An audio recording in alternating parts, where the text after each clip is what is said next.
उपाध्यक्ष जगदीप धनखड़ कहते हैं सनातन कभी जहर नहीं फैलाता। एक और संकेत दिया गया है और वो बहुत खतरनाक संकेत है। ये देश की राजनीति को भी बदलने वाला है। यह नीतिगत तरीके से, संस्थागत तरीके से, योजनाबद्ध तरीके से हो रहा है और वो है धर्मांतरण। चाशनी में लिपटा दर्शन बेचा जा रहा है। वो कहाँ जाए? वो समाज के कमज़ोर तबके के पास जाए। ये मुद्दा हमारे आदिवासी लोगों को ज़्यादा प्रभावित करता है। वो उन्हें लालच देते हैं। मेरा दृढ़ विश्वास है कि हम बहुत दर्दनाक तरीके से, नीतिगत तरीके से धर्मांतरण देख रहे हैं और ये हमारे मूल्यों और संवैधानिक परिसर के विपरीत है। ऐसी भयावह ताकतों को बेअसर करने के लिए तेज़ गति से काम करने की तत्काल ज़रूरत है।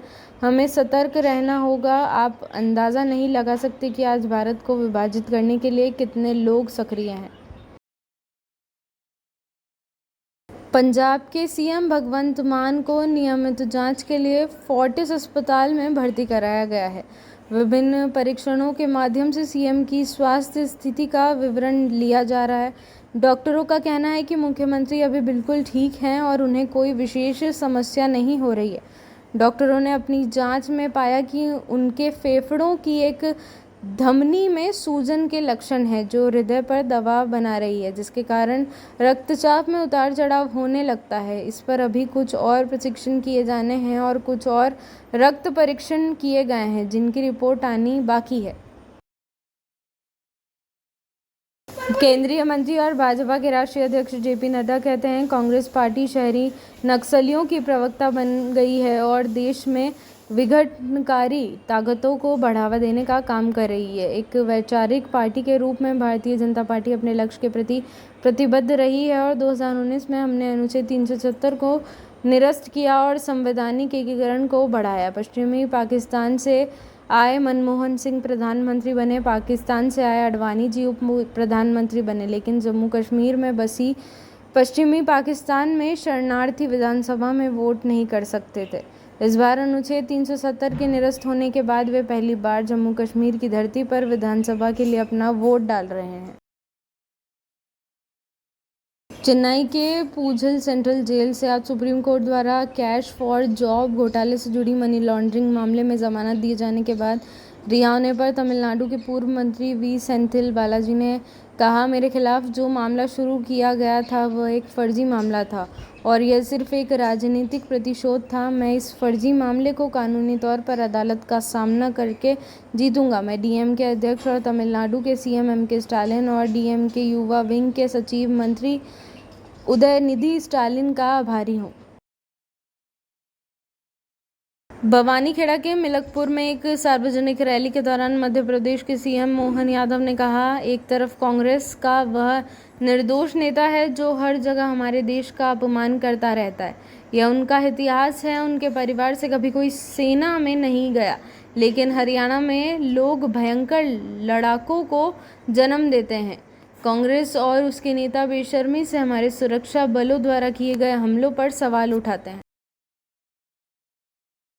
केंद्रीय संचार और पूर्वोत्तर क्षेत्र विकास मंत्री ज्योतिरादित्य सिंधिया कहते हैं, पूर्वोत्तर क्षेत्र बेंगलुरु और आकर्षित करता है जो नवाचार का केंद्र है, एक गतिशील उद्यमशील पारिस्थितिकी तंत्र का उद्गम स्थल है और पूर्वोत्तर में इस क्षेत्र को निवेशकों के लिए बहुत सारे अवसर हैं। हमने पर्यटन, आईटी, बुनियादी ढांचे, खेल और अन्य क्षेत्रों सहित कुछ की पहचान की है।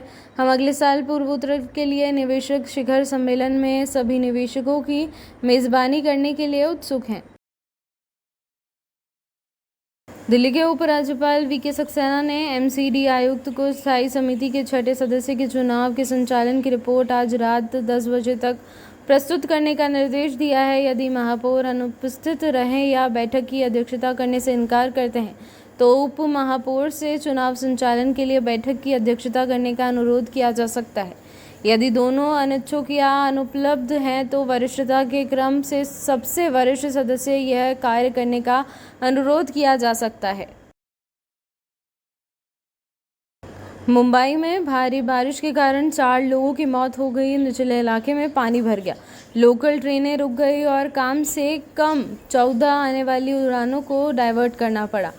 भारतीय मौसम विभाग ने मुंबई और ठाणे के लिए ऑरेंज अलर्ट जारी किया है, जबकि पालघर के कुछ हिस्से रेड अलर्ट पर हैं। मुंबई में अत्यधिक भारी बारिश के कारण बृहन्मुंबई नगर निगम ने गुरुवार को सभी स्कूलों और कॉलेजों में छुट्टी की घोषणा की है। मुंबई पुलिस ने शहर और आसपास के इलाकों के सभी लोगों को यथासंभव घर के अंदर रहने की सलाह दी है। लगातार बारिश के कारण 25 सितंबर को रात 9:30 बजे ठाणे में मुंब्रा बाईपास पर भूस्खलन हुआ, जिस इलाके में 3 घंटे से अधिक समय तक ट्रैफिक जाम रहा। मुंबई हवाई अड्डे पर आने वाली लगभग 14 उड़ानों को अलग अलग स्थानों पर डाइवर्ट किया गया, क्योंकि उन्हें तेज़ हवाओं और भारी बारिश के कारण उतरने की अनुमति नहीं दी गई थी। बारिश के कारण कई ट्रेनों को भी रोकना पड़ा, जिससे भारी व्यवधान हुआ। आईएमडी के अनुसार 27 सितंबर तक क्षेत्र में छिटपुट भारी बारिश जारी रखने की संभावना है। केंद्रीय औषधि मानक नियंत्रण संगठन द्वारा हाल ही में की गई गुणवत्ता नियंत्रण जांच ने 53 दवाओं की सुरक्षा और प्रभावशीलता पर चिंता जताई है। प्रशिक्षण में विफल होने वाली दवाओं में पैरासीटामोल, एक आम दर्द निवारक दवा, और पैनडी, एक प्रसिद्ध एंटासिड शामिल है। भारतीय दवा नियामक नियमित रूप से दवा उत्पादों पर परीक्षण करता है ताकि यह सुनिश्चित किया जा सके कि वे गुणवत्ता के साथ साथ सुरक्षा मानकों को भी बनाए रखें। नवीनतम रिपोर्ट के अनुसार कई दवाओं की पहचान मानक गुणवत्ता में के नहीं के रूप में की गई है और वे निर्धारित गुणवत्ता मानदंडों को पूरा नहीं कर पाई हैं।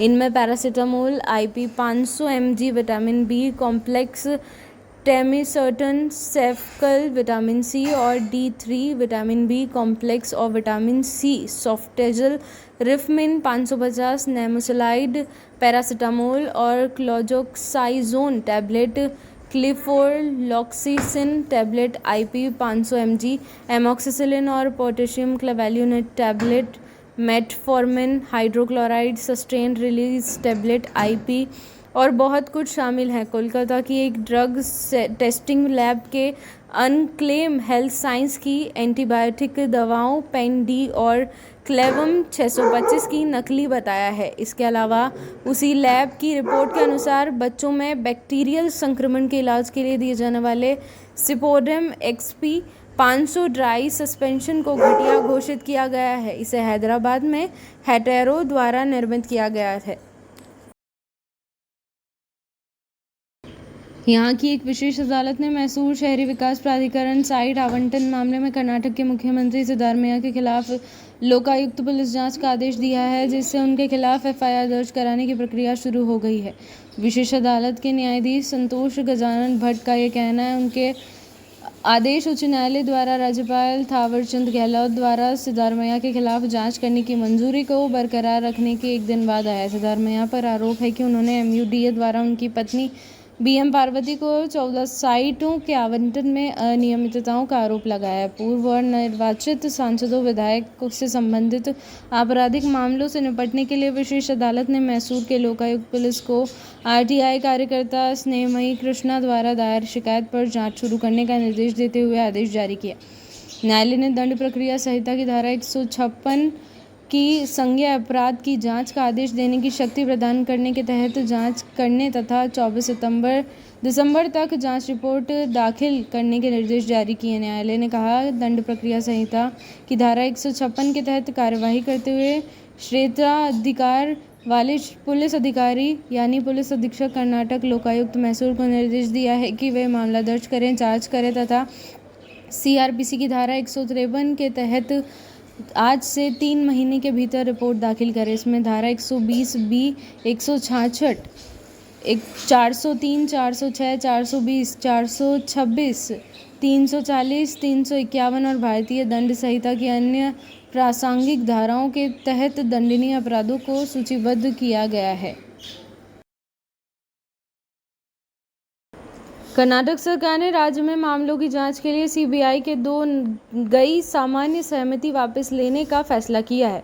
मुख्यमंत्री सिद्धारमैया की अध्यक्षता में हुई कैबिनेट की बैठक के बाद कानून और संसदीय मामलों के मंत्री HK पाटिल ने कहा, दिल्ली विशेष पुलिस स्थापना अधिनियम 1934 के तहत कर्नाटक राज्य में आपराधिक मामलों की जांच के लिए CBI को सामान्य सहमति देने वाली अधिसूचना वापस ले ली गई है। दिल्ली विशेष पुलिस स्थापना अधिनियम 1934 की धारा 6 के अनुसार केंद्रीय जांच ब्यूरो को अपने अधिकार क्षेत्र में जांच करने के लिए संबंधित राज्य सरकारों से सहमति की आवश्यकता होती है। यह पत्रकारों से बात करते हुए उन्होंने कहा, ऐसा इसलिए किया गया है क्योंकि यह स्पष्ट है कि सीबीआई या केंद्र सरकार अपने साधनों का उपयोग करते समय उनका विवेकपूर्ण तरीके से उपयोग नहीं कर रही है। इसलिए मामले दर मामला हम जांच करेंगे और देंगे। सामान्य सहमति वापस ले ली गई है। यह पूछे जाने पर कि क्या यह मैसूर शहरी विकास प्राधिकरण साइट आवंटन मामले में जांच का सामना कर रहे मुख्यमंत्री को बचाने के लिए किया जा रहा है, पाटिल ने कहा, मुख्यमंत्री के मामले में लोकायुक्त जांच के लिए अदालत का आदेश है, इसलिए ऐसा कोई सवाल ही नहीं है। उन्होंने कहा कि दिन प्रतिदिन इस बात की चिंता व्यक्त की जा रही है कि कई मामलों में सीबीआई का दुरुपयोग किया जा रहा है। पाटिल ने कहा कि यहाँ तक कि जिन मामलों में राज्य सरकार ने सीबीआई को दिया था या एजेंसी ने उन्हें अपना हाथ लिया था, जिनमें से कई में आरोप पत्र दाखिल नहीं किए गए। उन्होंने कहा सीबीआई आरोप पत्र दाखिल करने से इनकार कर दिया है। उन्होंने कई खनन मामलों की जांच करने से इनकार कर दिया है। यह पूछे जाने पर कि क्या सरकार ने भाजपा द्वारा कर्नाटक महर्षि वाल्मीकि अनुसूचित जनजाति विकास निगम कोष के दुरुपयोग मामले की सीबीआई जांच की मांग को ध्यान में रखते हुए ऐसा किया है, मंत्री ने कहा, इससे इसका कोई लेना देना नहीं है क्योंकि मामला अदालत में है और अदालत ही फैसला करेगी।